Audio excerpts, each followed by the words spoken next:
Hey, listeners, have you ever wondered what you're missing on the Patreon? Let us ask you these questions. Do you like the Pre-Fixe? There's an extended version of it every week on the Patreon called the a la carte. Do you miss your favorite dead celebrities? We have a medium who comes on to talk to them on the Patreon. Are you an astrology buff? We have an astrologer who comes to the Patreon to read the celebrity stars. Do you want to hear what we edit out of the podcast? Then you can listen to our cutting room floor episodes on the Patreon. Do you ever wish we could fix you? Then listen to our all-tier advice episodes right now on the Patreon. And if you ever want to kiki with other listeners of this pod, come to one of our hilarious live Zoom spectaculars. Still not convinced? No problem. Head on over to patreon.com/fixingfamouspeople to listen to an example episode of each of these. Absolutely free. See you on Patreon. Where's Shelley? Early birds always rise to the occasion for summer vacation planning because early gets you closer to the action. So don't be late. Book your next vacation early on Vrbo and save over $120. Rise and shine. Average savings $141. Select homes only. This is Fixing Famous People, the podcast where two reality television producers pitch solutions to save celebrities in dire straits. But first, let's get to the Pre-Fixe, your weekly pop culture roundup. Oh boy, spring has sprung. The girls are girling. There's just so much good female energy to talk about this week. Sure. I don't even know where to begin, but like right before we hit record, we find out that Petal, the new work from Ms. Ariana Grande, will debut on July 31st. That's Happy quick. to be in Provincetown when that banger drops right on us. I mean, Beyonce has been pulling some shit on her Instagram this week. people are like any moment is like It's any. I mean, can you imagine like brand new shit from Madonna and Beyonce and Ariana just all? Oh, this is going to be such a summer. I cannot wait. And I'm happy that okay, here we go. But like the last couple Are you years about to have been, cry? like, these younger no. Okay. No. What I'm saying, I'm like, here we go. People are gonna get mad. Is like the last couple years, it's been like these younger stars that I feel like I'm almost like too old. Like I'm like, oh, who's this person? Whereas like I'm glad that it's like Madonna. Like we know, we're aware. I don't need to educate myself on who Madonna is. I don't need to educate myself on who Beyonce is. I don't need to, that's feeling good. Know what I mean? Those other girlies are still around, though. I mean, Of course they are. Of course. We need Zara Larson for dessert. We need all of these other. We need BB Rexha's New Religion to close every evening. BB Rexa. Not BB BB yes. Rexa. Oh, always BB Rexa now. Oh, brother. Hey, I didn't say Rita Ora, but I did say BB Rexa. She's a gym. Good for her. She's a gym staple now. Really? That song, New Religion? Yeah, I don't. There are days when that is the only song that I listen to at the gym. I couldn't tell you what it was. I feel that I'm gonna add BB Rexa to the list. Why don't you look at my playlist? It's very multi-generational. You should put it on Instagram so people can see it. I'll do it again. I will put my playlist up on Instagram again. I can't remember the name of it. It's a Spotify playlist. I know the word Clit Popper and 2026 are in it. And I'll probably add some new songs. I'll put Madonna in there. Oh, yeah, we Flitzer did has do come this, through. didn't we? I remember Clit Poppers was Gym and dance floor Clit Poppers. What was the sex playlist that you had on Spotify last year that was like... Oh, I didn't make that up, but there's one on Spotify called Songs I Want to Get Fucked To is the actual name of the playlist. There was another one that was like funnier called, and I was like putting it on my Instagram. I don't remember what it was called. This isn't funny because I don't remember what it was called, but there was one that you played that was called like something whole something. I don't even remember, but I remember dying at it. Maybe. But I think it's because it was like a recommendation since you listened to the playlist Songs I Want to Get Fucked To. Right. And some like abuse my hole or something. Yeah, something disgusting. Yeah. I'll look it up. I know the people want to know. I'll look it up. Anyway, I'll go back in my old stories or whatever. But anyway. Speaking of vibration and I'm shaking and the women, I do have a story to tell, which you already know. Oh my God. I already know this. Listeners, listeners, wait, hold on. You're not starting yet. I don't know what to do if about you're the month driving, of May. If you're driving, pull over. If you're seated, you're good. But if you're if you're doing something that you need your faculties for, stop doing it or pause this and come back because you are not ready for this story that is about to happen. Tectonic is not the word. Go ahead. You're not ready, but we've all been ready for this for quite some time. Let me light myself properly for this one. There we go. There we go. Oh, look at that. Olive skin. Thank you, Planet Fitness, and your unlimited tanning bed experience. I still don't understand how Planet Fitness makes money. I give these motherfuckers $23 a month. And you ransack the place. I use every service there that I could get at Equinox. I'm sure that the locker room is sexier than it is at Equinox as well. I meet people. They have Bagel Tuesdays. Yeah, Hassan goes to Crunch and he says there's like 9 billion machines you can go into at the end of your thing. And I'm like, oh. Yeah. That's like part of the membership. A red light thing or whatever the fuck. Oh, you know what I yes. mean? Like there's all kinds of shit like that. Yeah. Anyway. Let me tell one quick story, though, before I get that. I just came from the barber, and I love my barber. Our relationship is, we have very few words exchanged between us. Don't need to. Yeah, sure. Love that. It's the perfect part. And so, I am a homosexual. I get my eyebrows done at an eyebrow place, and I have for years. Well, he's got the clippers out. He's doing my hair. He's doing blah, blah, blah, blah, blah. And then without my saying anything, he takes the clipper and just runs it across my eyebrows. And for the first time in months that I can remember doing this in public, I involuntarily made the noise. So if he didn't know I was gay before, because as I said, I don't wear like share shirts or bangles in there. I'm usually coming from the gym and we don't talk. So it's possible he doesn't know, but he knows today because he put those clippers on my eyebrows and I went, oh, like that was the actual noise I made. Because I didn't hear that he'd clicked the setting and he was just trimming it. Yeah. No, you thought he was shaving your eyebrows off for absolutely no reason at all. Right. And he started laughing when I made the noise as though he thought I was joking about the noise, which I absolutely was not. I'm like, that is the noise I make when I am startled. And now you know all of it. And here's a link to the Abuse My Hole playlist. Thank you. Like truly, it wasn't Abuse My Hole. It is now.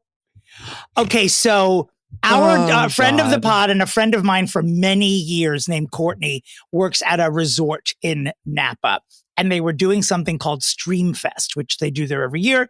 They have a special celebrity guest. This year, the celebrity guest was none other than Mariska Magdalena Louise Hargitay. Yes, this story is going where you think, and it's just a delight, including a cliffhanger. Anyway, afterwards, Courtney is speaking with Mariska's assistant, and Mariska's not too far behind her.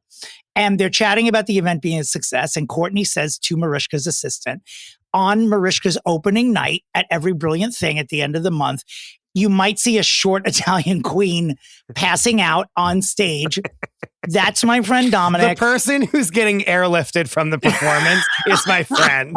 It is not Tina Knowles. It is, in fact, Dominick Pupa. And her assistant goes, this is the goosebumpy part. Her assistant goes, pull over, everyone. She goes, who is he? Let me see what he looks like. And Courtney pulls up my Instagram and shows it to the assistant. And Mariska's assistant says, oh, we know him. I just crashed into a guardrail and I'm not even in a car right now. Every time I think about this story. God is an awesome God. He reigns from heaven above. She's like, we know him. And then Mariska comes into the chat and says, who is that? She's like, his name is Dominick. He stalked bits about you outside of his window. Right. Yeah. You were across the street from him. We've seen his stuff before. We like him. We've liked it and blah, blah, blah. She's like, oh, great. And all that. Very casual, obviously. Sure. Yeah. I am I'm going to put, we know him on t-shirts. I can't contain myself thinking we about know him. You experiencing. When you, you on the stage with her is going to be, I know that there are people in the opening night that are taking videos of you and pictures. My friend Betsy, who I went to high school with, I'm telling her that I will buy her dinner before the show. We're not sitting together. She'll be in the gallery, and I'm going to buy her dinner if she takes as many pictures of me as possible during. Yeah, we need that. I will throw money in as well. The company will throw money. She's also working, so it's not like we're not going to be like seeking autographs during the show. No, but from what God, I understand beforehand, whoever is starring in it, which is Mariska, right now it's Daniel Radcliffe, they spend a good amount of time like, meeting people in the audience and trying to figure out, right. Yeah. Because it's like an audience participation-esque show. Oh, brother. And they are very odd. Not to, this is not a negative, but she is a very odd person, in my opinion, to be doing this thing. Is that not? But I like it, but I'm like, would never, ever put her down as someone that would do this. They know something that we don't. They obviously do. P.S. Have you seen the greatest thing I saw all week? Melissa McCarthy guest starred on this week's Law and Order SVU. She played a lesbian WWE wrestler at a convention who was like signing autographs for fans. Now, Christopher, I know you haven't seen this because you're not reacting. I'm going to send you the link to look at this. And listeners, I suggest you do as well. The other EPs of SVU, because Mariska is an EP, cast Melissa in this role without telling Mariska. No. And so there's video of Mariska on set. And they're like, where's the woman playing the wrestler? And Melissa McCarthy walks on dressed in a wrestling outfit. Dead. So Mariska lost her. She screamed at the top of her lungs, "Holy Mother of Christ, what the fuck?" And they're friends, obviously, and it was fantastic. And so that scene, it's that Hollywood. It's when Hollywood is good. Like, I love knowing that cool Hollywood people are actually friends. And they're having fun doing it. It's like, if this was us, like we would do this on like the lower stakes version of this. Do you know what I mean?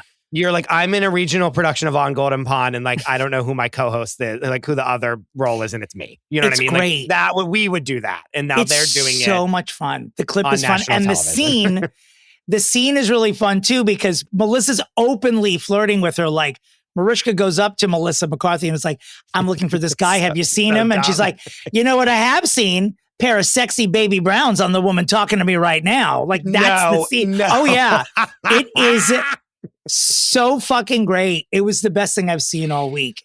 Oh God. One more thing while we're on Mariska. I must tell you that there's a meme that started going around this week.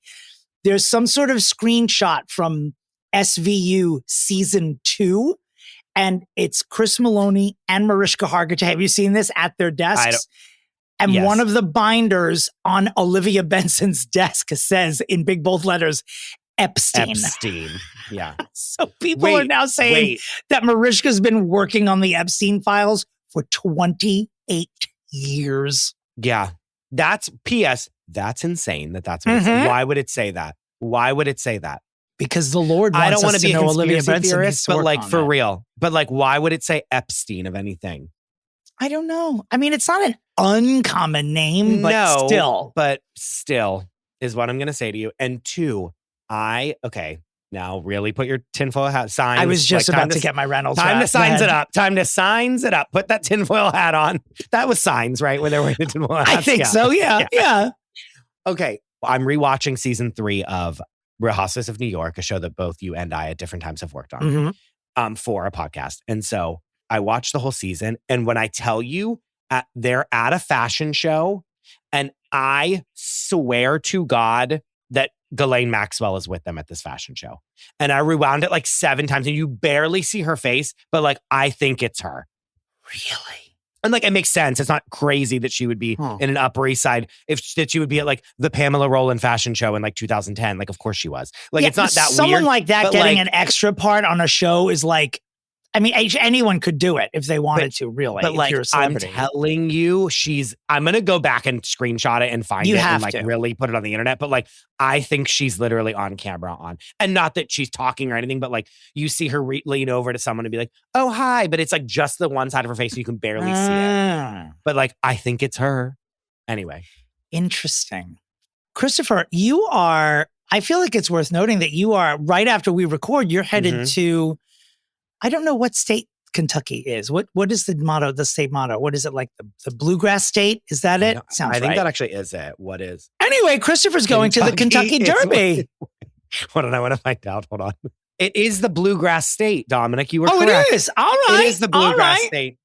Yes, I'm going to the Kentucky Derby. Me, former guests of this show, Corey Frederick, who did our And Just Like That, one of our And Just Like That episodes, as well as Damaris Phillips, who fixed Rob Kardashian with us. We're going to visit Damaris for the Kentucky Derby, and I'm so excited. Does Damaris live there, or is she just stationed there for work? No, she lives in Louisville. She's born and raised. Wow. Yes. And she's so like the much Louisville fun. darling. So I'm about to have a VIP situation happen to me is what's going to happen. That's really great. That's the way to do it, though. Like, you got to know so someone who's excited. in there. Yes, yeah. 100%. That's perfect. We will be looking at your Insta. If I wasn't doing it like it's so expensive. I'm sure. I mean, you were saying that even the flights there were like, I'm going like days earlier and leaving days later than I should because I literally can't afford to like fly home on that Sunday because the tickets for one person to fly for 2 hours were $1,100. Ay, from New York, Maron. Yes. So, but all this to say, I'm so excited. We're going to have so much fun. We will be dressing in themes, so be ready. I can't.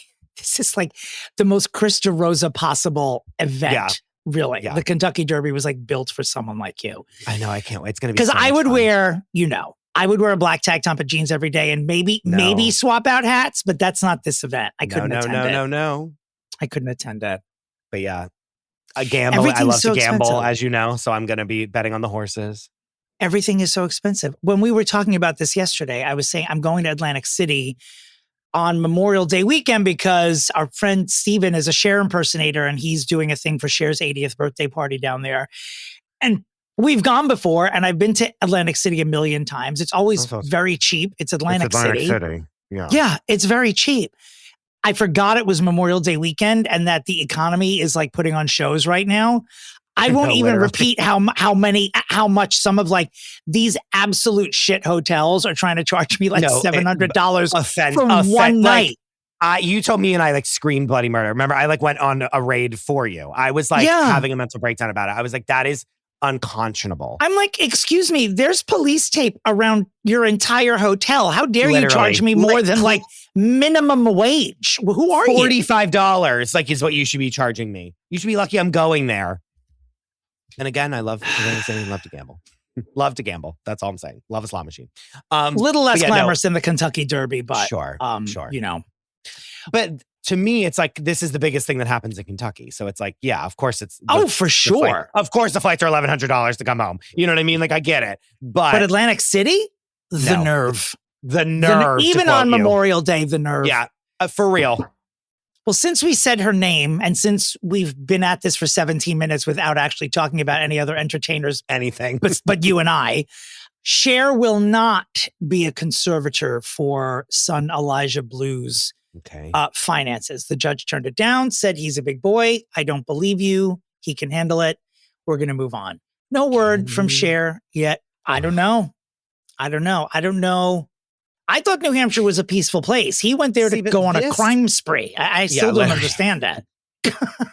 See, but this is the thing where it's like, Cher, a bajillionaire. Like, this is when a conservatorship, like, she's like, I don't need his money. I just don't want him to blow it all on drugs and then have nothing.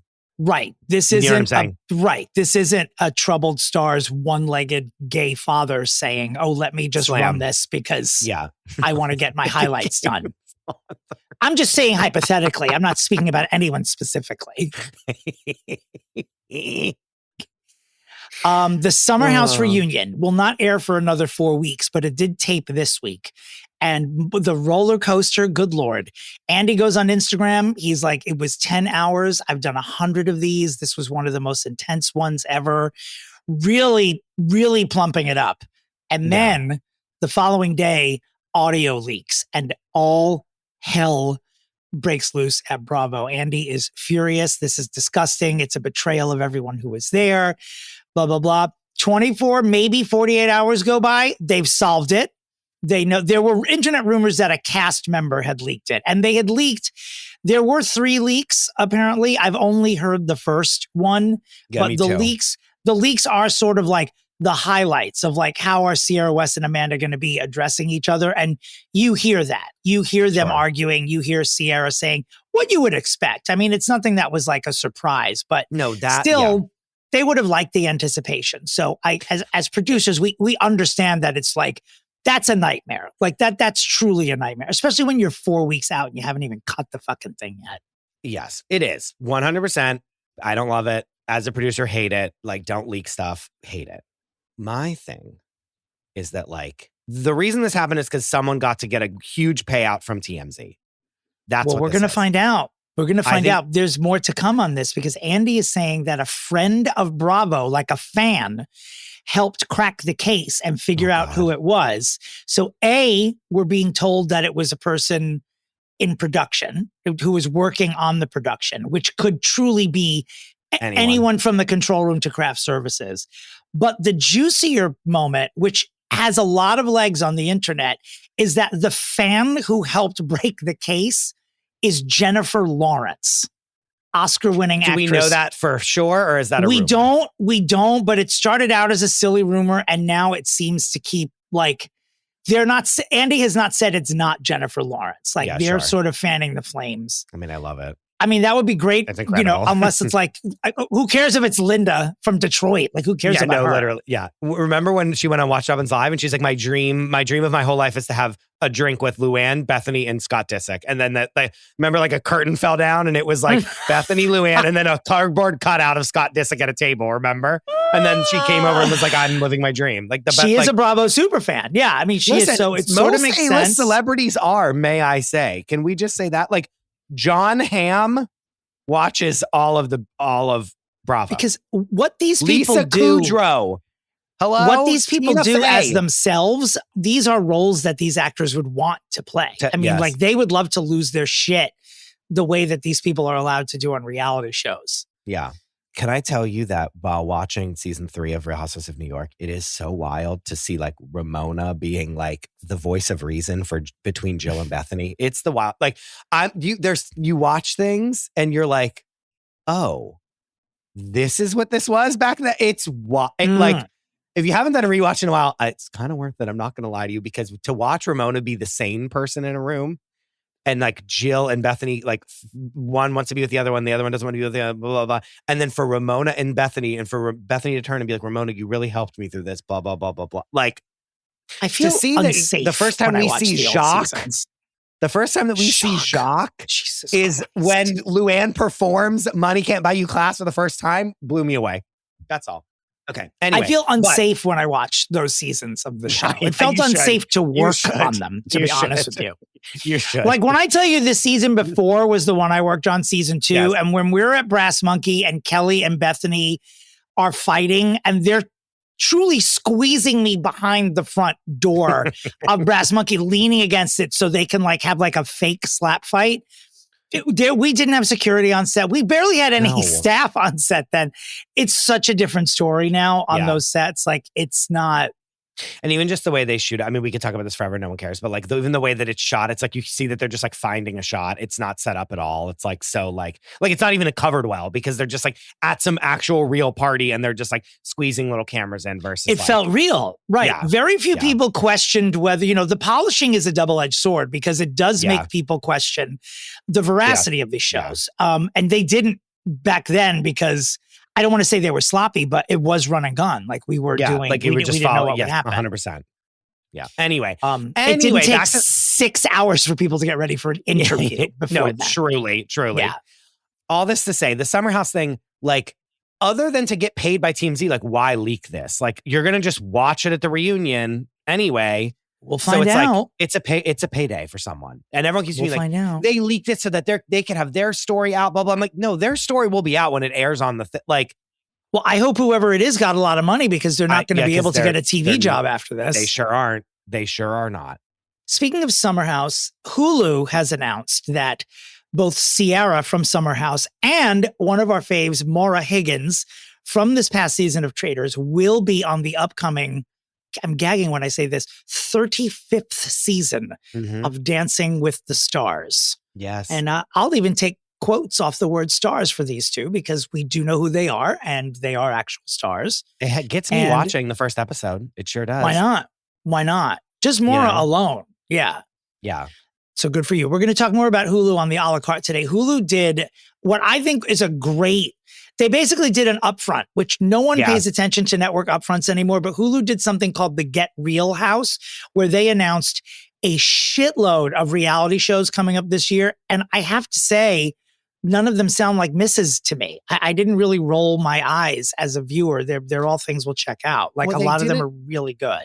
Yeah, we'll talk about it on the a la carte. I We'll shouldn't go say too much. Confirming what we reported last week, Harry Styles and Zoe Kravitz are officially engaged after 8 months of dating. I love this couple. This is the right kind of glamorous Hollywood couple for me. I just love it. Why get married when you're that famous? Maybe they won't. Maybe they'll pull a Kurt and Goldie and they'll just Yeah. rock the rock for a little while. Yeah, I guess What I that's right. really want is for them to have a child, because I think that a Styles Kravitz baby Yeah. would be maybe Yeah. the most beautiful human being who's ever lived. Really. That's a Shiloh. That's a Surrey. You know what I mean? Yes. That's like, that's Yes. big. That's big. Yeah. Yes. Let's talk about Taylor Frankie Paul. Remember her? There are whispers going around the internet that somewhere down the line they might actually air this season of The Bachelorette. Now things have calmed down. I'm not surprised by that. What I am surprised by is that she is going to return to the Mormon Wives show. Of course Like, she is. it's Dominic. I was wondering whether or not the rest of the cast, because they so clearly They were like, they were like hate bond, her.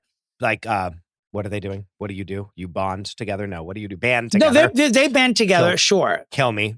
They banded together to like say that they didn't want to. And Hulu probably with said, well, now that we know she didn't kill Yeah. anybody, we'll get rid of all of you and just do a show with her, is probably what happened. So we'll see how that goes.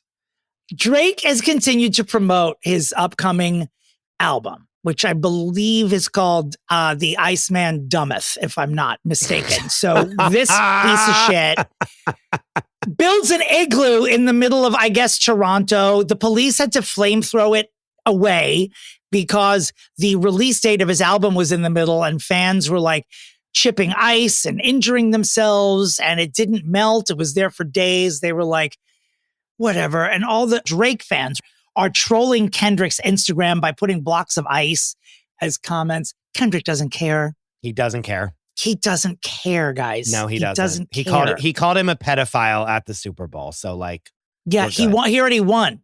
yeah. It's like you can't, He had Serena Williams come out and do like the sea walk on like Drake's grave that doesn't exist yet, basically. Yeah, at the Super basically. Bowl. The contest is over. Jessica Tandy's already won the Oscar for driving Miss Daisy. We're not taking it back. We're done. But Drake, But anyway, who I will say though, the melting of the igloo to get the date of the album is a great idea, but you have to do it where you're like, it's permitted to like do, like you have to like pay the city of Toronto to be like, hey, we're going to do this and have like the fire department on standby. it also can't take 6 days for it to get to the center of it. It was like a fucking gobstopper. Like they were just like, just say the date. And we already knew that it was May 15th. Do you remember on like The Challenge? This is probably like season like 1 or 2 of like The Challenge when they had to like melt a big, huge block of ice with their bodies. That's what this reminds me of. No, I did not. And they're all like, so, I mean, this was like my sexual awakening basically, because they're all like gorgeous. All the people that were on The Real World are like so hot and like gorgeous. And like all the people from like Road Rules and all that stuff. And they were just like rubbing their bodies on ice. And I like vividly, and every millennials will write in and say that they remember this because it was like, we were all like 14 and like, boing, and it was like, that's what I'm Jesus picturing Christ. happening here. Yeah, it was less sexy than that from what I saw. Okay. It was like a bunch of, first of all, you're talking about people who would go out of their house to do something for Drake. I don't want to insult all of you. I don't want you to come to my house with torches, but you're a special kind of people. I will say this about Drake. He is not someone, I know that he is an attractive person. He is not someone I am attracted to. He has gotten into like rock hard shape for this. Like he's been posting some shirtless and he is like Yeah. chiseled from tip to tail. Like he's going to fight somebody. You're not fighting anybody. You're still the light blue sweater guy with beanies. You're not, that's all you're going to be. You're Degrassi. Stop it. And Stop also like, it. sure, like, okay. And fight who? Who are you fighting? Kendrick, he's like 5 feet tall. He will just he'll throw a security guard at you. He's not going to fight you. Stop. Yeah. The Iceman Dummeth. I'm going to keep saying that every week until the press picks up on that. Megan Thee Stallion, not a great week for her. Who would have thought that a woman as powerful as Megan Thee Stallion would have this sort of sympathy from her across the board from everybody? We won't honor her ex-boyfriend, this NBA person that she was with for 8 months, but apparently he cheated on her and she released a statement just announcing that they were separated. And she has taken it very hard and she has garnered the sympathy of her millions of fans. Megan Thee Stallion fell in love and had her heart broken by someone who drops this ball? Who gets Megan Thee Stallion as a girlfriend? Because men are disgusting. Men are disgusting. And two, famous men, especially athletes, are like, I'm the star. And then obviously women throw themselves at them because they're hot and beautiful and are rich. Got it. Yep. Who amongst, by the way. And then it's like, oh, wait, but you have worth. You know what I mean? Like you actually are more famous than I am. And that's like a dick shrinker for them. And then they're like, let me go bang some like 20-year-old that like will literally do whatever I want because they are obsessed with me. That's what it is. You speak the truth. Yeah. You speak the truth. His name is, I'm pretending that I actually know his name as a way of saying that I don't want to repeat it. Didn't know they were dating. Like Clay something. Clay Aiken. But I have thought this before. Who we're fixing. Can you imagine? It's Clay Aiken, who is why we're fixing him today. Megan Thee Stallion would literally break Clay Aiken in half. But you know what? It is a thing. I don't know. And I've spoken about this with people on Broadway before who are in unstable relationships. It's very easy to cheat on your spouse if they're a Broadway star because for like 6 hours out of the day, they're not GPSing you and they're being held hostage by their job. So if you want to cheat on someone, but why wait till she goes on Broadway? It's such a big moment. Fuck you, Clay, whatever your name is. Fake Clay Aiken. Clay Faken. Clay Fake. We told you, I can't remember if it was on the main show or on the a la carte last week that Helena Bonham Carter was exiting White Lotus because she had creative differences with Mike White. The character, when she showed up in France, the character wasn't being fleshed out like we thought. And she was taking, the woman of a certain age who doesn't get enough flowers moment that Jennifer Coolidge got, that Parker Posey got. And we liked her for this. We thought it was good, but then it didn't work out. So once she left over the past 5 days, there's been a groundswell on the internet. Please hire Jennifer Tilly for this role, to the point that there were some boards last night that were 100% sure that Jennifer Tilly was going to get this role until 10 minutes before we hit record here. And we find out, and this is not bad news because we love her, but that Laura Dern will be taking over this role. We love Laura Dern. I mean, a chewer of scenery. I think she'll be great. I truly was like, wait, wasn't she in season 1? And then I was like, oh, wait, I'm thinking of Big Little Lies. Like, I'm almost like she did this show already. But it's like, because she got what she would get from this role already from Big Little Lies. That's the disappointment. It's like, you want to take someone, I mean, she won her Oscar. No, we're viewers. Not too long ago. Yeah. We're still viewers. Going to watch. But Jennifer Tilly, I think, would have been like, like the nostalgic favorite, like someone who could use it. Laura Dern doesn't need this job. No, Laura Dern's a superstar from this, like this kind of thing already. We've already she now was in every single thing alive. Here's my thing. Okay. I love Helena Bonham Carter. I love watching her in everything that she's in. A character actor she is not, is what I'm going to say to you. And I mean that to mean like she kind of like always plays like a version of herself in everything. Even when she's playing that like big-headed queen in the Alice in Wonderland Tim Burton thing that happened. Do you know what I mean? Like other than like Fight Club, I feel like everything else, but also like all of her biggest roles have all been like a version of her. She definitely gets a lot of kooky parts. I would push back only a little bit, only because she was in the King's Speech and toned it down for that. Okay, and true. Maybe, Wings of the Dove, she was a little kooky in that. You're not wrong about her, like you're not getting like, she's like Sharon Stone in that way. Like you're not getting that from her. Like we got Parker Posey being a lunatic. You know what I mean? Like in my opinion, again. We'll never know. It's not We'll never this. know. And I'm not going to lie to you. Sorry to say this, but I don't think you're getting that from Jennifer Tilly either.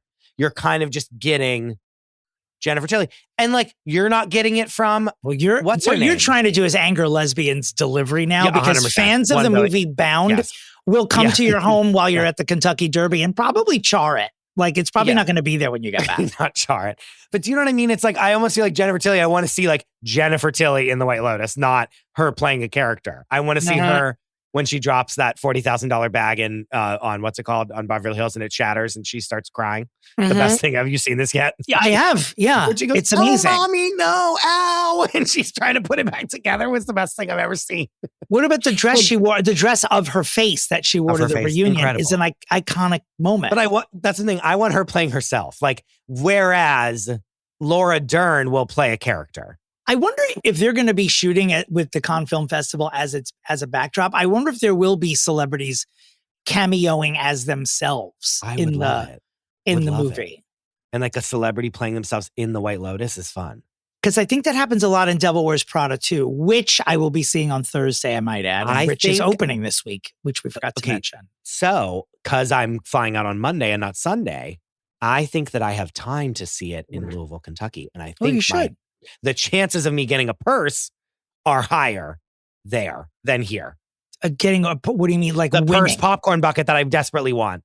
I thought you meant the purse. I thought you meant like the winnings from the Derby. I thought you were talking about. I was like, why would it be more there? No. Possibly, yeah. I don't know. I think Sunday Maybe all those not, purses are going to be gone. You're going to have to try to sneak in. I know that there are people who are like who have bought tickets who aren't seeing the movie. They're seeing it this weekend, but they're going to get the purse. If the purse is available, will you please buy it with our company card? Absolutely. And then because I think if they run out of purses, they're just filling up Luann de Lesseps fedoras after as the backups. Did she find that hat? I need to text her and be like, did you? Oh yeah, she lost that Philip Tricky hat. I don't know. Remember? I don't know. I've held that hat in my hands. It's it's a good hat. It's not a but it must have sentimental value. Yeah. No, of course. Someone stole that. We still haven't gotten Madonna's Confessions outfit. So whoever stole that from Coachella hasn't returned it. And how do you sell that? You know, because everyone knows you can't. You can't. This is like, remember that? Did you ever listen to the podcast? You didn't. But basically, remember that heist in Boston where like there was like 4 like priceless pieces of artwork got stolen. This was in like 2010. You find out that basically like the mafia stole it so that when someone was going to be imprisoned, they would be like, we'll give you this piece of artwork that you can say you like got. Like you can be like, I've recovered this artwork, and then you pardon the person that like like use it as part of a plea deal. Yes, that's pretty smart. Plea deal, which is like really smart. And I'm like, that is someone doing that with like Madonna's corset, like, maybe, or Luann's hat. Madonna was on Grindr this week, so it's like you log into Grindr and she's one of the tiles available, and you click on it, and it's just information about the album. I mean, phenomenal. Genius. Phenomenal. And she was at the Abbey in LA on Saturday DJing with Stuart Price and debuting some of the new music, and it sounds fucking great. And the first official single from the album will be out tomorrow, the 30th, and it is a duet with Sabrina Carpenter. Ta-da.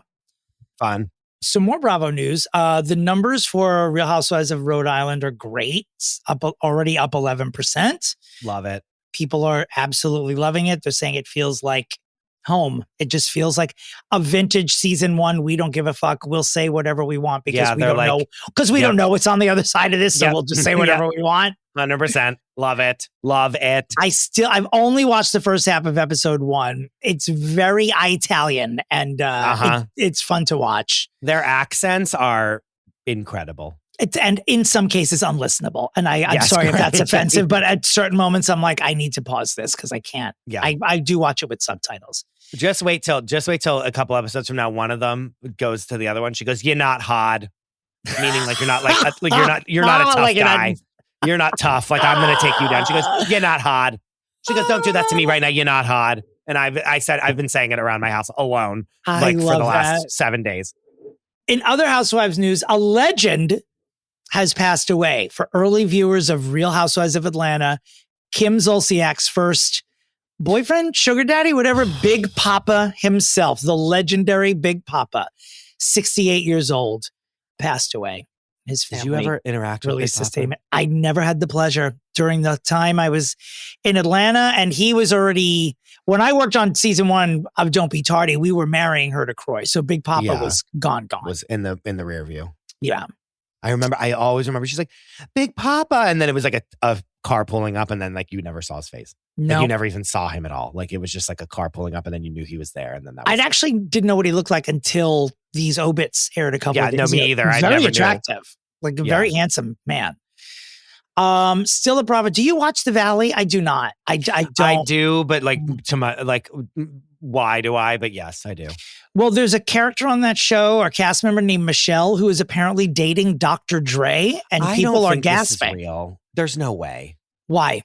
Only because I know nothing about it. Is she just not the type? She's some random woman that lives in the Valley that like is a nobody on Bravo. Like she's not even that like live her life. She's not like it's whatever. But like, is he an EP? It's not like Nene. It's not like Nene is dating Dr. Dre. Do you know what I mean? This is just like a person that's been on TV. Can you imagine? It should be that. Like it's like Kenya Moore dating Dr. Dre is a thing. You know what I mean? This Michelle, I don't think it's real. Do we think it's her, or is it just someone that looks like her?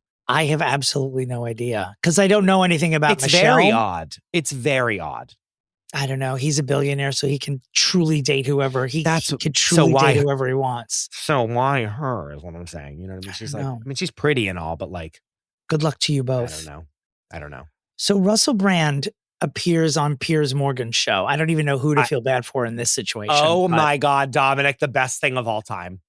Go ahead. So Russell Brand starts the week by talking on a podcast about when I was 30, I did have sex with a 16-year-old. It was inappropriate because I was too old for her. However, let's point out that in the UK, 16 is the age of consent, blah, blah, blah. It was still sort of unnecessary and I think unwise of him to even discuss this from a legal point of view. But I mean, we can't stand him anyway, so do you.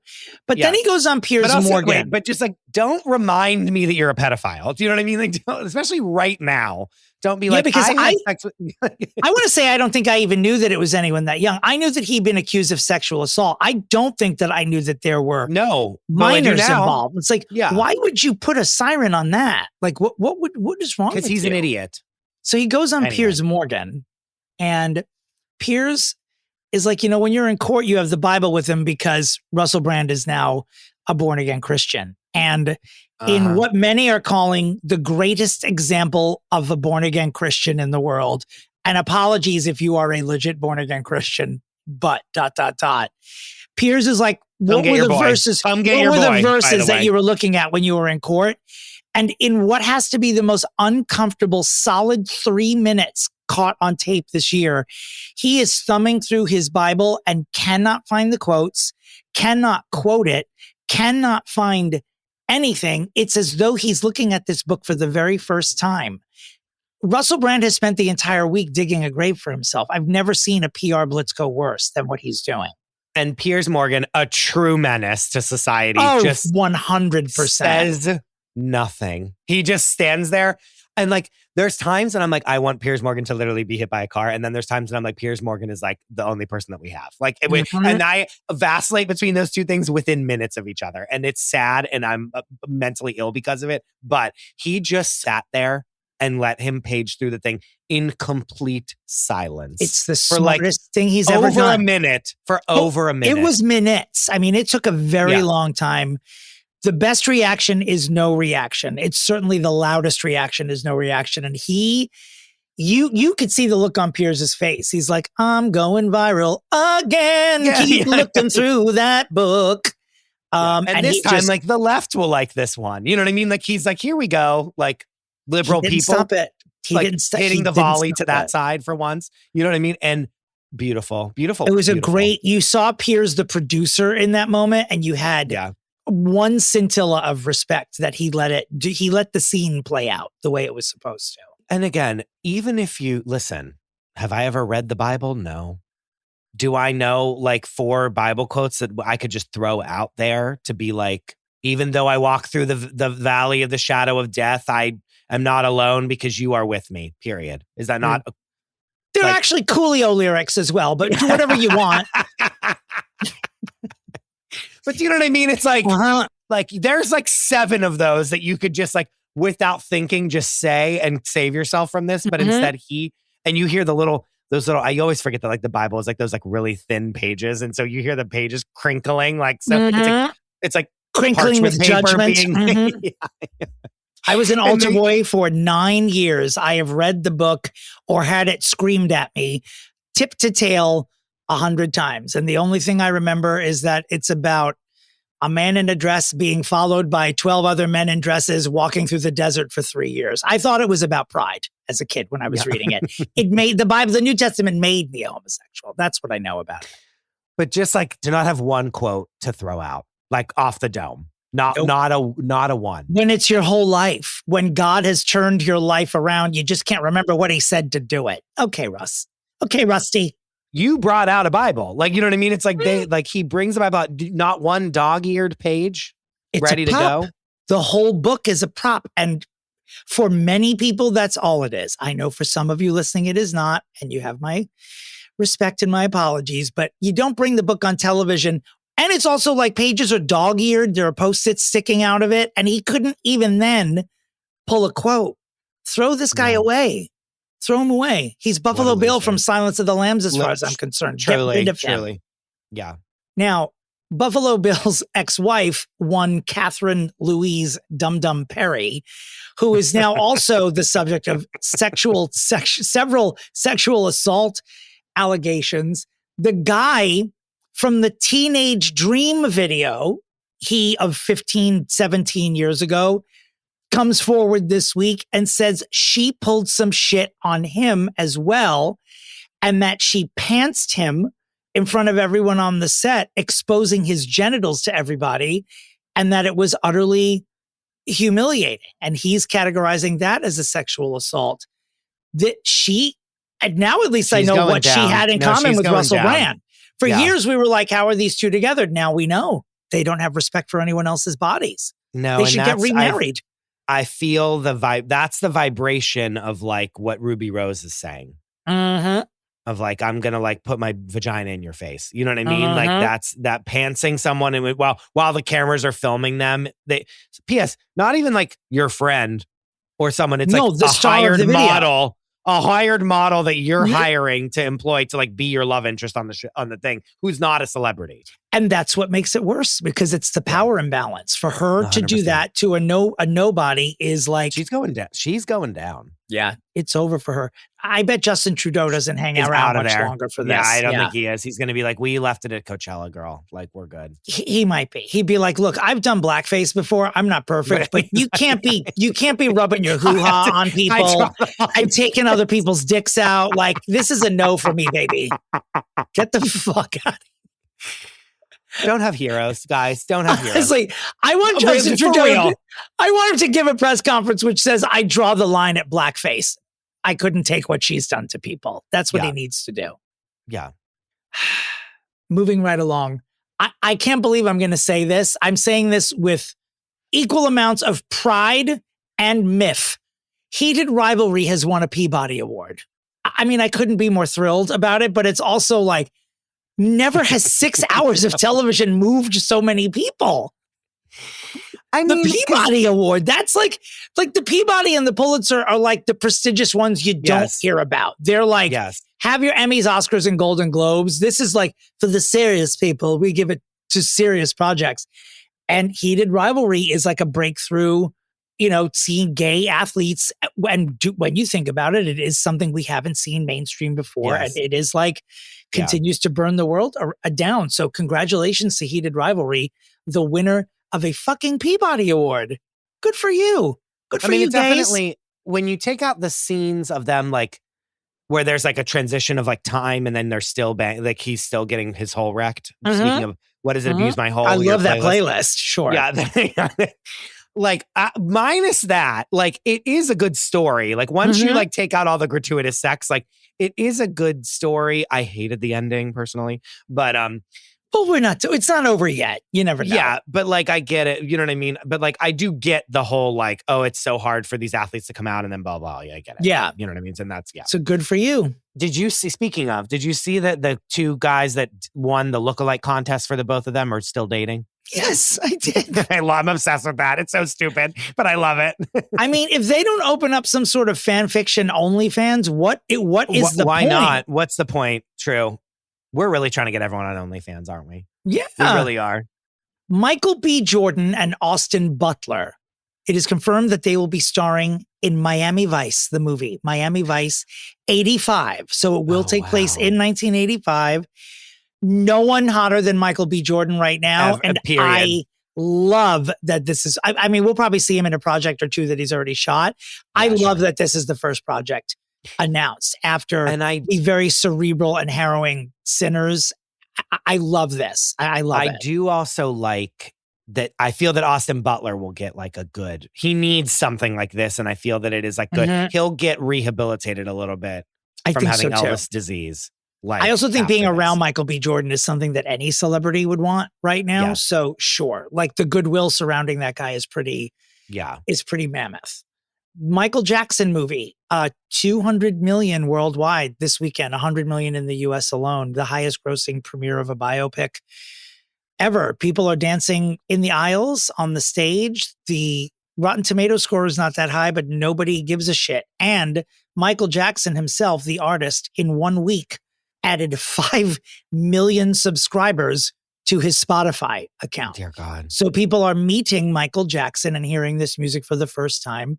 Whatever you think about whatever it is alleged he has done, it does deserve to be said he is probably, along with Elvis and maybe Madonna, and maybe in a few years we'll throw Taylor in there, like the biggest recording artist of all time. As someone who was of true like music listening age, that was a gift. Like to be 10 years old, to be 12 years old when Thriller came out, it was great. It was the only thing we listened to for fucking years. Like Thriller was the number one album for, I think, more than 52 weeks when it came out. Like it just kept being number one. Well, yeah, isn't Bad like the highest selling record ever? Like highest. No, Thriller. I think Thriller album? Is the album. Thriller is, yeah. And of course, with success comes people coming out of the woodwork. There's a family. Their name is the Casios or the Casios. Something like that.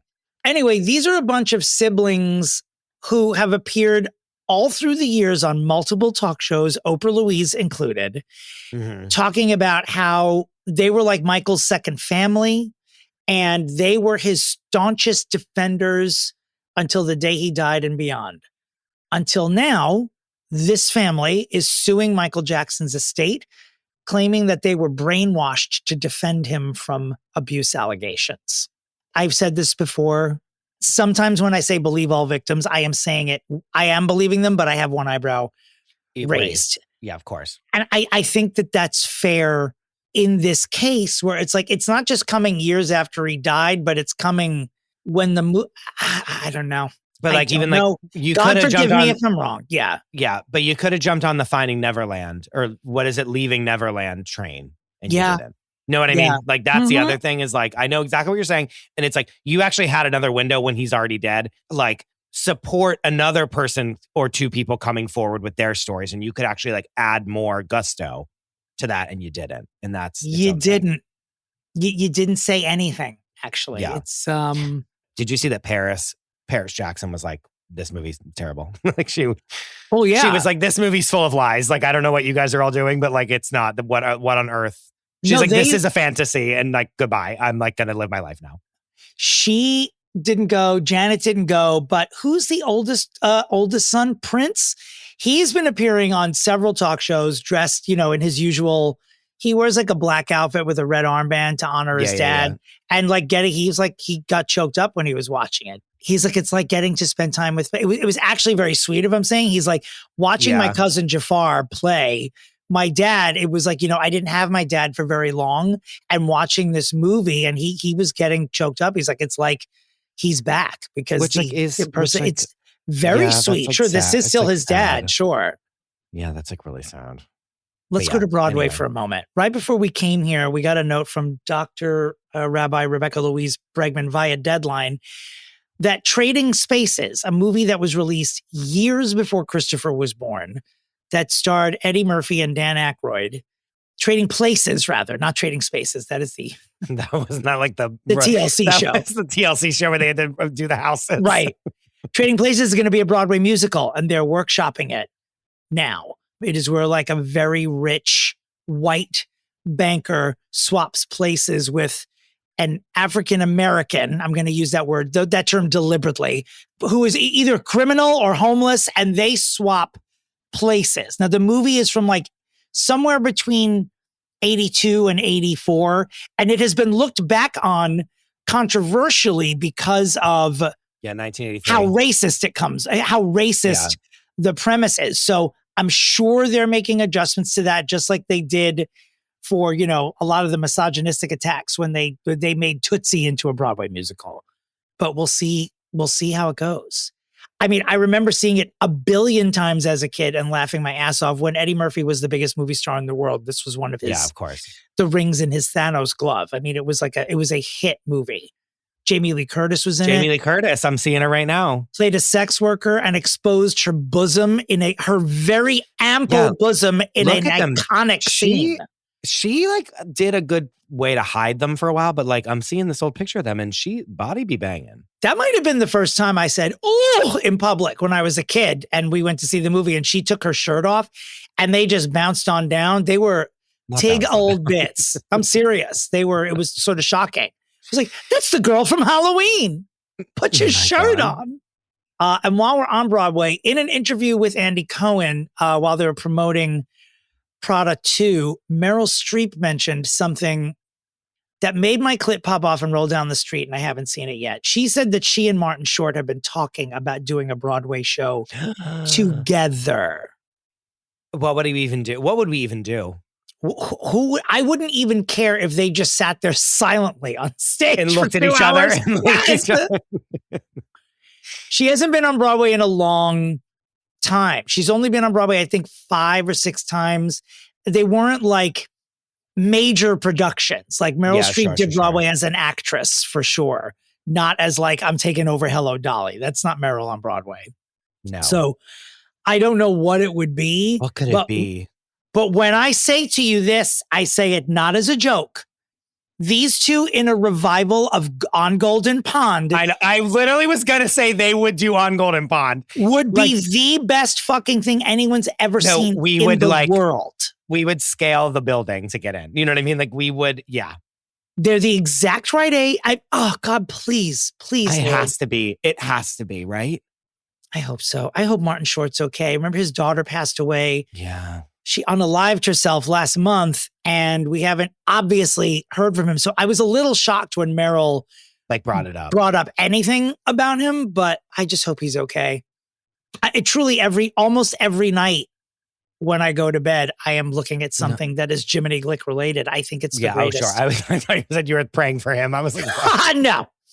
I just think Jiminy Glick is like the greatest character. And speaking of Prada and Runway and Meryl, the video came out this week for Gaga and Doechie's Runway. It's been a very long time since a video came out that anyone gave a shit about. It's so good. The fashion's so good. It's so fun. All the hottie dancers from Gaga's tour are in it, like Michael Demesky and others. I follow them all on Instagram. Sure. Every outfit that each of them wears throughout the entire video, which it ends with the two of them wearing the same suit. Yeah, love and it. It's just good. It's just nice to see a music video that anyone gives a shit about. I love that. It's sorry to say this, but it's like Lady Gaga has built her career on music videos, and like if some other random pop star did this that didn't have the resume to back it up, I'd be like, what the fuck is this? You know what I mean? I'd be like, what the hell? But like she just and for that blue outfit to kind of be a nod to Telephone a little bit, incredible. With the yellow hair. Yeah, it was. Yes, it was like, and then her being like the slutty devil heel, like loved it, like in like a spandex like red thing, and she's like laying in the heel, like so good. So can you imagine if there's a moment on August 1st where Madonna and Beyonce and Ariana all have albums in the top 10 at the same time? I feel like I'm 16 right now, even saying this. Yeah, I'm for real. I'm that excited about it. Yeah. It's exciting. Coming up on the a la carte, we're going to take you through the rest of Hulu's get Real House. I'm really telling you, there are some good shows in here. And I never say that. No one pays attention to these upfront. Some of these shows look like absolute bangers. Heather Locklear and Lorenzo Lamas stepping out in public together and saving Hollywood romance just with this one relationship. I mean, it is, I want to see them fuck. That's what I don't care if they're 70. I want to see it. The Clueless sequel at Peacock will tell you the status of that. Spoiler alert, it's not good. Leanne Rimes, just weeks after making a fool of herself, having her jaw reset, post something cryptic on the internet about heart-wrenching issues. Who knows what she's going through? You hate her. I'm done with her. I'm just done. Tori Spelling has turned around whatever her misfortunes are, because she went to a premiere last week. We'll talk about this, where she looks like she has crawled out of a years-long hole where we were worried about her. She looks absolutely great. Yeah. Kylie Jenner is being sued for workplace discrimination. I don't know why I'm laughing. What a surprise. What a surprise. And what else do we have coming for you?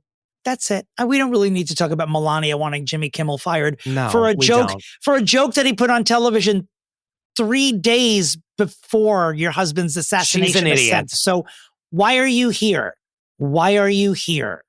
Why are you here? I have some shows coming up. Please go to domandterry.com. Doing a couple of Pride shows in June, and then I will be at the Red Room in Provincetown all summer. So please buy those tickets. Come see me in DC and Chicago and New York and Boston before I get to P-Town in June. Please, these are going to be very, very fun shows. And I also have forgot to mention that I have joined a team for the Callan Lord Rainbow Run, which takes place on Mother's Day weekend, the Saturday of Mother's Day weekend. I can almost hear my mother drawing breath right now. Will you be out here? Yes, I will. It's the Saturday of Mother's Day weekend. And I will be accepting donations for my team run by my friend Sean. It's called The Flaming G's. So please go to my Instagram and find the Abuse Your Hole for the Summer playlist on Spotify. And on the next slide, I'll link to, so you can donate to help Callan Lord, which is a queer-centric, decades-old center based here in New York City that has saved lives and continues to do so, helping out everyone in the queer community who's in need. So you can read up about them on my Instagram page. And Beautiful. Of course, if you're in Louisville this week, if you have boots on the ground there, keep an ear open for this one. Come find me. I'll be dressed like a lunatic. And we're going to fix Clay. We're fixing Clay Aiken today? Yes. Yes, we are. After these vital messages. Dominick, everyone knows and loves him from his internet presence, as well as his podcast with Miss Victoria Lynn Gunvalson. But we know him as a fellow trader and the I Am the Cute One podcast, who went all the way with you and finally, I think you were one of the winners. It's Christian Gray Snow. Welcome to the podcast. I'm not clapping for this guest. It's the first time I'm not clapping for someone. I'm kidding. Welcome, I'll take Christian. that as an honor. Yes, thank you. You guys went all the way. So much for having me. And got Dominick out of the last minute, I feel like, right? Isn't that what happened? I really thought I was taking it home. Honestly, it was you. I don't know. I blacked out, to be honest. It's the first thing I've ever won since the spelling bee in third grade. Like, I've lost everything between now and that point. So I was like, I can't wait to call my mom. She's not even going to care what I won, just as long as it was something, Was there a prize? Yeah. Bragging rights. That's about it. Bragging rights. That's it. Yeah. All right. That's still something. Yeah. A little increase in my pride, which I needed. So we'll take that. We are here today to speak about none other than Clay Aiken. Christian, did you pick Clay from a list, or did you call Christopher and say, I need to fix Clay Aiken? It's an emergency. I mean, there was definitely a list, but as soon as that was the first name that popped out. So I was like, okay, What? We gotta go with him. You live in North Carolina, correct? Am I making this up? Okay, which is where Clay is from as well. So before we play the middle name game, I mean, obviously that had to have something to do with it, but was he like a local hero growing up for you? Like as a child watching Idol, was Clay Aiken sort of, well, let's just say the Messiah of North Carolina during that time? Well, the Messiah for me will always be Fantasia, even though Clay came before Fantasia, because Fantasia was season 3, Clay was season 2. Now, listen, this is the thing. I have always respected, loved Clay. I still think Clay is an incredible vocalist. But the funny thing for me is growing up a little gay kid in North Carolina, the one thing my mom and I were bonded on was American Idol. Okay. We were very, very religious, but like my mom, like we would like literally leave church early on Wednesday nights because it was like the results night, so we couldn't miss the results and stuff. But like the thing about me that, yes, to answer your question, Clay is celebrated here, but for me, it was always Fantasia who was the Messiah. Now, if you ask my mother, Clay was everything to her. So we still we still have weekly therapy about me going for Ruben and her going for Clay. You want to talk about polarizing? It was a polarization of the nation, which we will get hotly there. But contested. By the way, I'm so glad that it happened 20 or 25 years ago and not now. I don't think that the world is set up now for a Ruben Studdard Clay Aiken face off. No. I think it would be a race war. It would be oh, absolutely. The social media wars that I would be in, like I couldn't have handled it back in the day. Thank God that social media wasn't around back then. You know what I'm saying? Like, can you imagine if social media was around the night that Jennifer Hudson went home when she was in the bottom three with Fantasia and all that? Remember that? No, I couldn't. Yes. That would be a bloodbath. All right, it's time to play the middle name game where we ask our guests and Christopher to guess the middle name of the person we're fixing. This week it is Clay Aiken. Christian and Christopher, do either of you already know Clay Aiken's middle name? No. Great. Let me give you some clues. Again, okay. I guess the standard podcast prize is just bragging rights. That will be the prize here as well. Clay Aiken's real name is Clayton Grissom. Aiken was a different name he took on. I don't know what the story was. The middle name is not Aiken, though. It's something else. He was born November 30th, 1978. That makes him, what's after Scorpio? I always forget. Is it Sag? November 30th? After Scorpio, Capricorn? It's Sag, right? No, it's Sag. It is Sagittarius? Yes. He's a Sagittarian. Yes. He is 47 years old. He was born in Raleigh, North Carolina. What is Clayton Grissom Aiken's middle name? On the Dominick Pupa scale of gettability, this is like a 3 or a 4. Fuck. Okay. It's like it's probably a family name. It feels very Southern to me. It's not like Bill or Louise or anything like that. I was going to say Ray, so it's not Ray, is what you're telling me. It's not Ray. Like Clayton Ray. Yeah. That's cute. Okay. It's Clayton Stevens Grissom. That's not it, but that's a great guess. Okay. It's a great guess. Christian, what do you think? I'm going to go with another weather-related name like my own, because from the South, like there are a lot of snows. There are a lot of things like that. So let's go with you said a family name. He was close with his mom. I'm going to go with something, a Summer. I will faint. Give me a Summer. Clayton Summer Grissom. Summer's your guess? That's also a great guess. That's not it. Okay. It is Clayton Holmes Griffin. Clayton Holmes Grissom, rather. Holmes. I don't know. Holmes. Elizabeth. I was going to give another. Of course you thought Elizabeth, because I only think Sherlock. My girl. Of course you do. Oh my God. Anywho. So Clay Aiken comes to literally everyone on the planet except for his mom at the same time for American Idol. No one else has a different origin story for Clay Aiken. That's right. Yep. And he takes it all the way to the finale with Alabama's own Ruben Studdard. And it was, as those of us who were alive and cognizant enough to watch it, it was Clash of the Titans, basically. It was, because in the first one, like, you knew Kelly was winning. Like, you just knew Justin Guarini was not winning American Idol. It was Kelly Clarkson. Sorry to tell you. Idol would have never come back if Kelly didn't win, in my opinion. Like, the show needed Kelly's success to be a success, in my opinion. Correct. Yes. And still to this day, one of the only people with 3 other people truly to ever win a singing competition show and have a career. Like, literally. Truly. Literally, yes. And so everyone says it's bad luck to win these things. Drag Race, Idol. It's always like you want to be in 5th or 4th place on all of these shows if you want to have a career. Is what it's the common knowledge. But they couldn't have been more different. Which was like his appeal. Like, he was, Christian brought up his mom. He appealed to an adult contemporary crowd, and he was like 21 at the time. Like he was sort of. He was a kid, which they were both so young looking back on it now. Yeah, and we thought they were like so old, but it's because I was like, I was like, these like they're getting one last shot. You know what I'm saying? They were old. Yeah.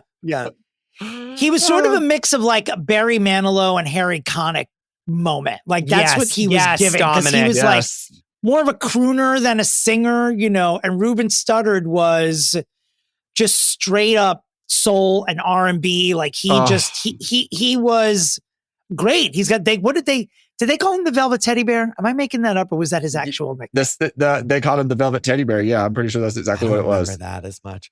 Yeah. And he represented Alabama. He wore his 205 jersey every week. It was like, he did. With the matching hat. Oh, yes. I love it. I remember people would have in their like AIM away messages that it would be like 205. Like they were like that's how long ago this was. Like in their AOL Instant Messenger, like bio was like Team Ruben. Like this was the first thing that we were like, it was like Team Ruben and Team Clay. You know what I mean? And it was like, you were one or the other and nothing in between. And that was it. Like, and Clay was such a good singer and like a big vocalist and had like a very high voice. And like, he was just such a good vocalist singer. And Ruben had just like the swagger and like the je ne sais quoi and like the soul. And they were both so good, but so different. Yeah. So different. I love that they both were so different, like vocally and artistically. But the good thing, like they are still such good friends, both of them, like, which makes me feel good. They still go on tour and stuff together. Like my mom and I went and saw them like 2 years ago. Oh, that's right. I forgot. It was not that long ago that they went on tour together. Yeah. Oh, it was like a little theater tour. It was literally 5 minutes from my apartment. My mom and I went, and I mean, again, the divide that I mentioned earlier, again, it's still ongoing. Like we're literally sitting there at the concert and she's like, Clay could have been my son-in-law, because like not her son-in-law. Now we can like loosely acknowledge that I like dick, you know what I'm saying? And that she knows that Clay does too. And I was like, Mom, I don't know how to tell you this, but like Ruben is definitely more my type of guy. Like I'm not going for Clay. You know what I'm saying? It's just not. And she goes, preaching to the choir on this podcast, baby. Yeah. I was like, we love them both. It's just like Clay's not really. I'm not going for Clay. You know what I'm saying? No, Clay there's no room in bed for Clay for either of the hosts of this podcast. Either I can absolutely assure you, in any way. He can be invisible like a fly on the wall, like that song literally. Sang. That's where he can be. I've been singing it. I've been singing it all day. And so what? Invisible? If I was invisible. I would watch you in your room. Yes. Which is a horrifying thought to think about now. Anyway. The one I remember, like when I started like actually getting on the internet, like little threads about like Reddit type things, and someone was like, the lyrics of this song are actually troubling. And it's like when you sit down and read it printed out, it was like, who the fuck wrote this and who the fuck thought this was stalker. Okay? It's a stalker and singing to a stocky is what it is. Anyway, we'll get there. So, American Idol season 2, the entire country is watching this show. Like, this is at a time when you had cable and that was it. You know what I mean? And like, that was like, so you watched this humongous television show that had just procured a humongous pop star. And we were like on the edge of our seat to see who the second one was going to be. I vividly remember watching the finale. You couldn't, as a producer, ask for two better people. Oh no! In the final, especially since season 2. I mean, season 1 was watched by everybody, in quotes perhaps, but season 2, because of the success of season 1 and because of Kelly Clarkson, season 2 was the one where everyone was tuning in, like Chris just said. Like it was so much bigger. That's a good point. Than season 1, and so this was like, if you want to be seen by the entire world, season 2 of that show is the one that you want to be on. And it's kind of miraculous that Ruben and Clay are not, they're staying power. They're still on tour, whatever. They're playing in the venues where Pussycat Dolls should be playing and probably will once they cancel their tour. We need to get them connected with Ruben and Clay's tour managers. Yes, absolutely. They should all tour together. Let's just take it all back to the season 2 years, that era. Yes, please. See, I mean, that's a billing right there. PCD plus Clay plus Ruben. Imagine them. Imagine them. Oh my God, I would die. Imagine them filling in for the 2 Pussycat Dolls that didn't get invited to the tour. Imagine Clay giving Clay's us biggest dream. some uh-huhs and buttons. Uh-huh. It would be the harmonies that fucking Nicole has been hoping for all these years. She's like, finally, some bitches that can get these notes. You know what I'm saying? Oh my God. That might be the only way I'd pay the money to see that the Pussycat Dolls are charging if Ruben and Clay were there. I would go see. They would sell out those venues for sure if they added Ruben and Clay to the billing. Maybe that would definitely sell out the rest of those seats. For real. Bless their hearts. I wish them the best, though. I really do. Yeah. Clay almost didn't get on the show anyway, because he was apparently, and I didn't know this until we did 5 minutes of research, that he made it to the round of 32, but then was cut. And then in the wild card competition, he sang, wait for it, Don't Let the Sun Go Down on Me by Elton John. And they were like, what are we thinking? Get back here. And then he rode it all the way to second place. I forgot that he was the wild card. Yeah. Yep. Wow. Yeah, me too. Because to me, he was just always, it was almost like honestly, if you look at the season 2 cast as a whole, like, and this could have been the producing of it all, looking back on it now, but it's like Ruben and Clay, they should have been the final front 2. runners. Yeah. They were, I think, amongst the most talented, but they just really, I don't know, connected with the audience the most too. So that blows my mind, honestly. And especially that I don't remember it, but that's crazy. Wow. Thank God, because imagine we could have not been having the 20-year tours later, now. Yeah, what would you and your mom do? No. Christian, she would still be out here thinking that I would want to marry a Clay Aiken. You know what I'm saying? Or something. Yeah. And I'm like, no. Probably still could. It doesn't have to be a real marriage, Christian. I mean, it could just be let's just call it a subsidy, shall we? A subsidy, yeah. And I didn't remember this. Apparently, this whole contest actually should and probably will be studied in. I think the next Ryan Murphy feud should be about a Ruben Studdard versus Clay Aiken. They should dramatize it. 24 million votes were cast. 24 million. That's insane. And is that just the finale night? That's just the finale night. And Ruben only won the contest by 134,000 votes out of 24 million. That's crazy. If I was invisible. Cher's version.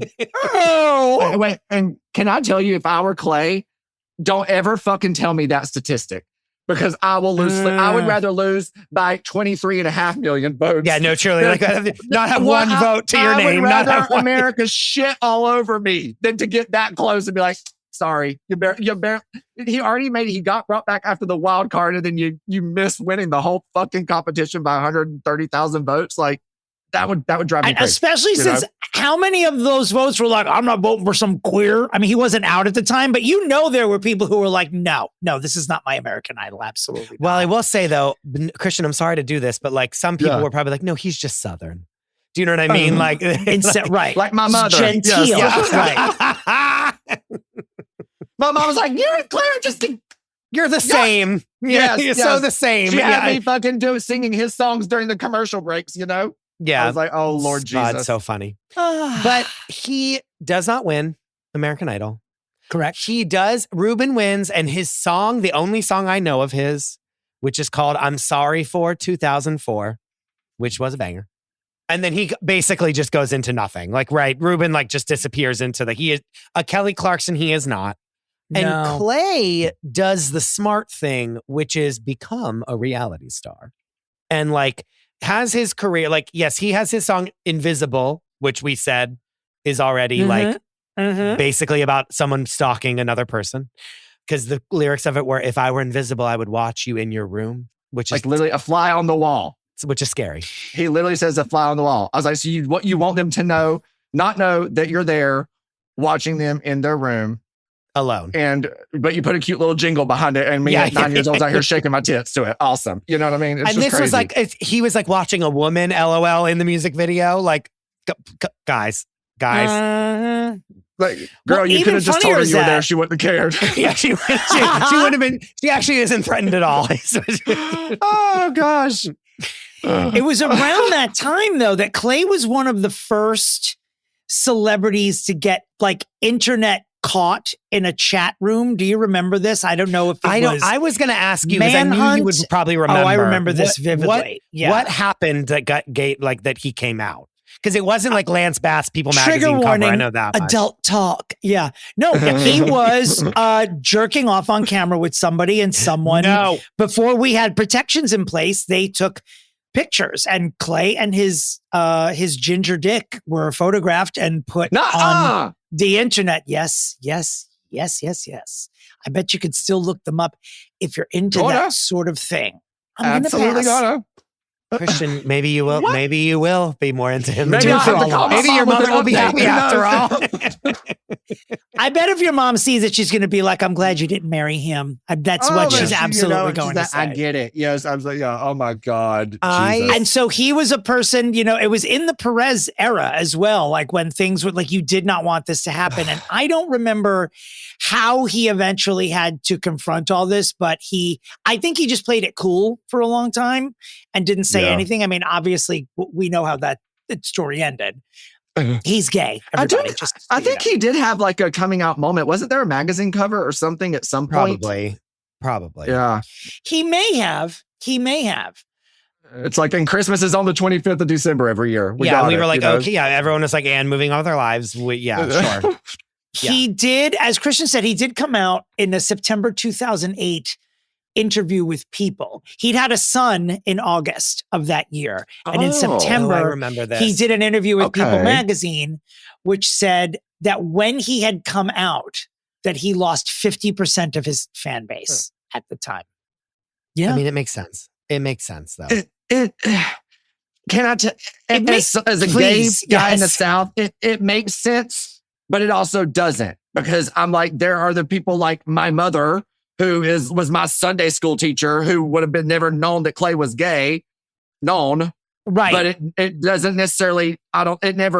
She's still going with me to see him, or she's still, you know what I'm saying? Like it never, though it would have maybe been something at the time that fundamentally she didn't understand. It wouldn't have pushed her away. So while I say I get it, that number is a little jarring to me, because I would think that some people. I don't know. I was just like, what were some people expecting? I don't know. He might be ascribing a couple of some people probably just left him due to lack of interest, not because he was gay. And he's probably just saying, maybe they heard Invisible. Maybe they looked up the lyrics, Yeah, I mean, that's true. And let's not forget, he ran for Congress unsuccessfully. That was his other big moment, was that he ran for Congress. Kudos, actually, to be honest with you, in the South, to be a gay man running at a time when, we pretended all of our rights were, have been here since the turn of the century. They really weren't. It's a pretty recent endeavor that we get to do mostly whatever we want. But for him to run as a gay man in the South, that was a big moment. He should be proud of himself. He did not win. That's actually, I appreciate you saying that too. And especially given already having known what the public feedback is like, having maybe already had a taste of that, you know what I'm saying? And to still sign up for it, knowing what's to come, like, absolutely, kudos to him.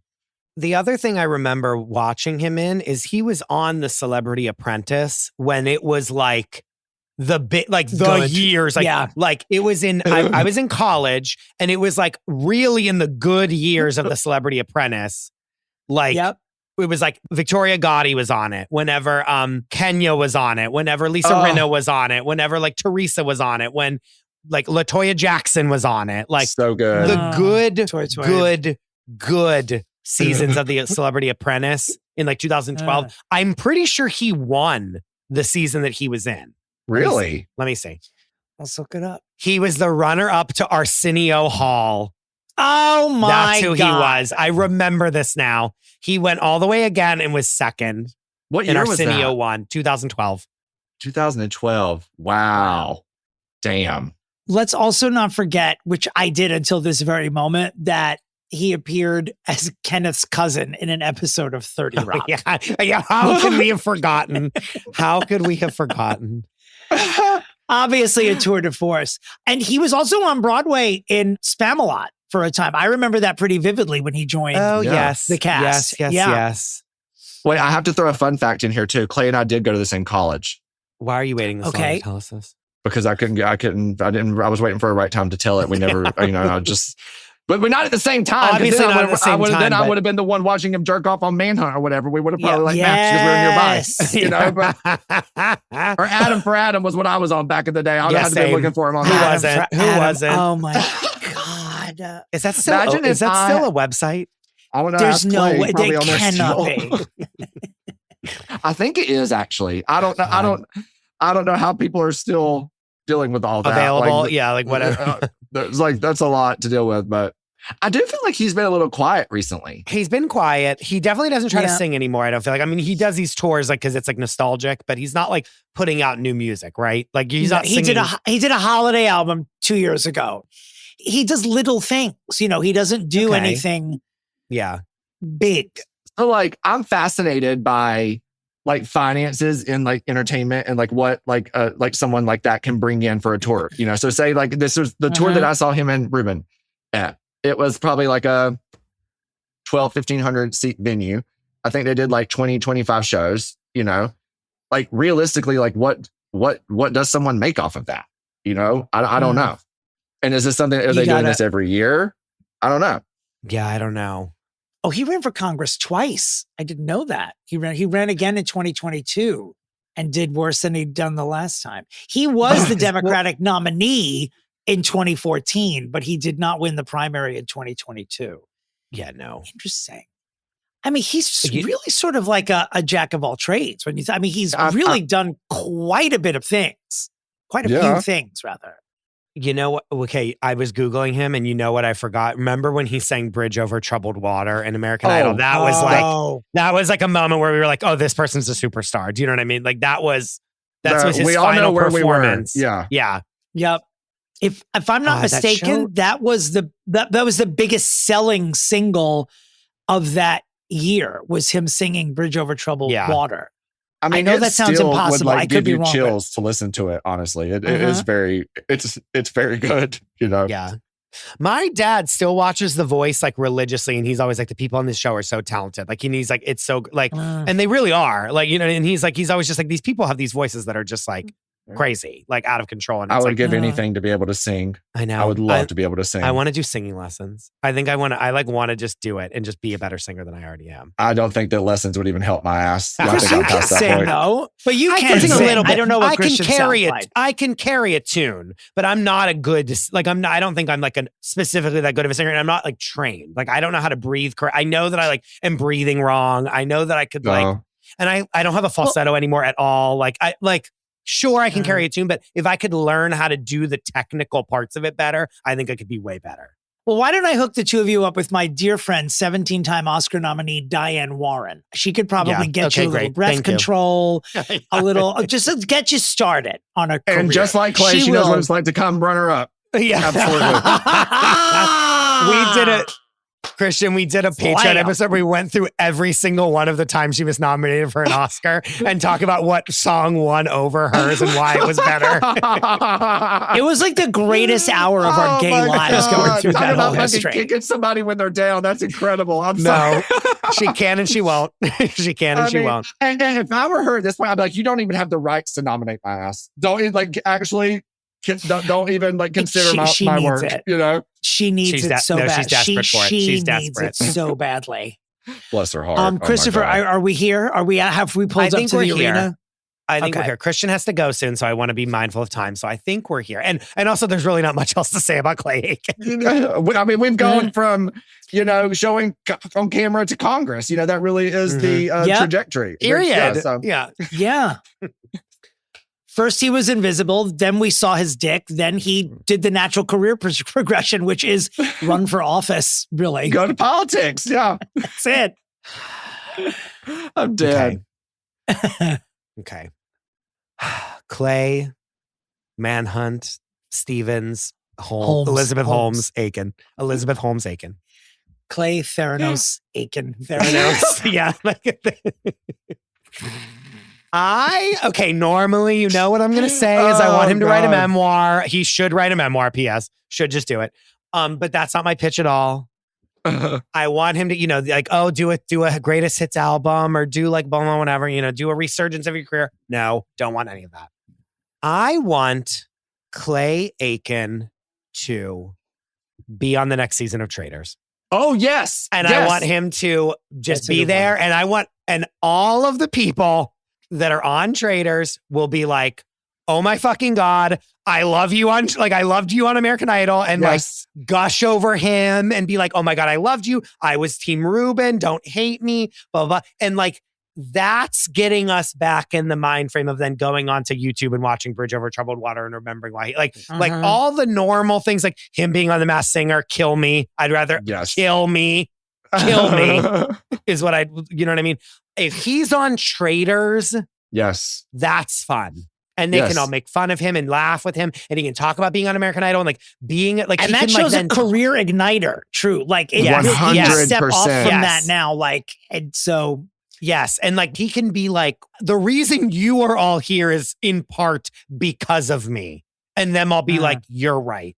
I mean, for real though. Like they should absolutely give him his flowers. And I think that would be fun. I'd love to see him on Traitors. I would love to hear his interview on Traitors. He'd excel there. I think he would be a confessional queen for sure. And I think they would all like him, and none of them would vote him out. And I think he would be a faithful, but get recruited as a traitor and be really good at that. And I think he would do so well. And I think it would be the perfect, like, weird thing for him to do, where we're all going back and watching YouTube videos of his old performances. I think that is an incredible idea. That's my pitch. He gets so many new fans from that as well. Because there are people and who, like, oh my God. So many people would have no fucking idea who he was on that show. And they would just start YouTubing him and be that's actually like crazy to think about, that people wouldn't know who he was. Like, what do you think? They would literally be having like a Susan Boyle moment with him. Like, they'd be like, there's no way this guy sings. And they'd hear it and be like, what is going on? Funny enough, I was just shooting something with a bunch of people that are way younger than us. And I was me and someone else were like explaining William Hung to them. And they were like, who is this? And I was like, he sang She Bangs. And I remembered the hand motion that he was doing. And I was like, you don't even understand like how iconic, like it was a phenomenon that he would sing. It was like global news. She bangs. And we played the video and it was like, I mean, it was horrific to watch. Like, I was like, how dare they do this to this person? But all this it's hard. How dare they? Anyway, but that's my pitch. I'm giving you a clown pitch, a circus pitch this week, because I don't know. I just feel like he deserves it. And it's definitely not as good as yours to me. First of all, Clay Aiken is 47 years old. As far as I'm concerned, he was 47 20 years ago, emotionally. To me. Like, this was a kid who was an adult when he was a kid, and he was born 47. This is what I know, and I know Clay wants to do this, so I will say it is time for Clay to move to Provincetown, Massachusetts, the very gay town of Provincetown, Massachusetts, and open up a small business where he will be every day, and it's going to be one of those combo. It's like a coffee shop during the day and then it's a bar at night. And so I want the sign to say, during the day, we call it Clay Bacon, and BAKIN apostrophe. We're selling muffins. We're selling coffee, aperitifs. And then at 5 o'clock, we do a little changeover. The lights go down, the velvet curtains go up, and it becomes a nightclub called Clay Shaken. And that is the A and B of this establishment. And that's what, not only do I think he should do it, I feel like in his soul and his whole, he wants to do these things. He wants to live in a gay town, bake bread, and sing. And that is my pitch. I think in my soul and my whole, I want both of those pitches to happen. I'm on Traitors and Clay Bacon, and Clay Shaken. Clay Bacon is good. Can you imagine someone who doesn't know him asking him what he does when he's on Traitors, and he's like, I own a combination bakery and whorehouse in a gay town on Cape Cod. And before that, I was runner-up on a singing competition 20 years ago. Yeah, called American Idol. You know the show that Lionel Richie is on. And they're like, imagine if they put him and Ruben on there. They should put him and Ruben both on together. No, that would be. That's kind of a good idea. That would be really good. I would literally, my mom and I would literally have to reunite every week again, 20 years ago, to watch TV together. It would be beautiful. Did he just do it? Did he just open this up to a vote? All right, Christian, what do you think? Which one of these do you think is the winner? I can't. I literally am the worst person to make a decision in the world. I could. Oh, really? Because you kicked me off Traders, so we know that's a lie. We know you can make a pretty quick decision. Thank you for making my decision easier. I'm going to put Clay on Traders in your spot. We're putting Clay on Traders. Yes. You'll fuck me over again. No, I really do. Like, as much as I think that actually is hilarious. Like the B-Town, the Clay of it all. I think that actually would be great for him. But I think we're in a really interesting time right now where Traders is that show that is like it like brings people back to life as far as their careers go. It definitely does. And not even that they're dead. It just reintroduces them, I think, into a whole new, audience of people and just allows us to see them in a different light. It really does. Yeah.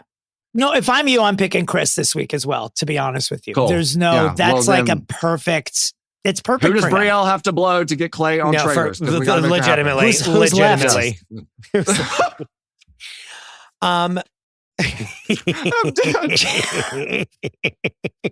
Oh God, Christian, this has been an absolute whirlwind. A true whirlwind. A true whirlwind. Please tell everyone about your podcast, which is titled My Friend, My Soulmate, My Podcast. Yes, thank you. I have a podcast with the one and only OG of the OC. She is busy filming right now. She's almost done. But yeah, we have a podcast comes out every week where we just get together and shoot the shit, talk about what's going on in Bravo land, what's going on in Koto land, and all the stuff in between. So please come hang out with us. And where can they find you online? Anywhere that you get your podcast, you can listen to us. It's My Friend Soulmate Pod on Instagram and the same thing over on YouTube, or it's all linked over on mine and Vicky's pages as well. Dominic, where can people find you?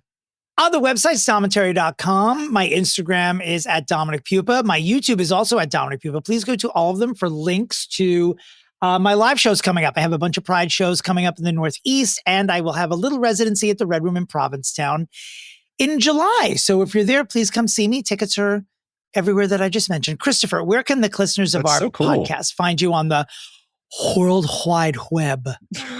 You can find me at the Chris DeRosa. You can find the show at Fixing Famous People, and you can find the Patreon at patreon.com/fixingfamouspeople. I wish you both well. And as always, where's Shelley? Goodbye.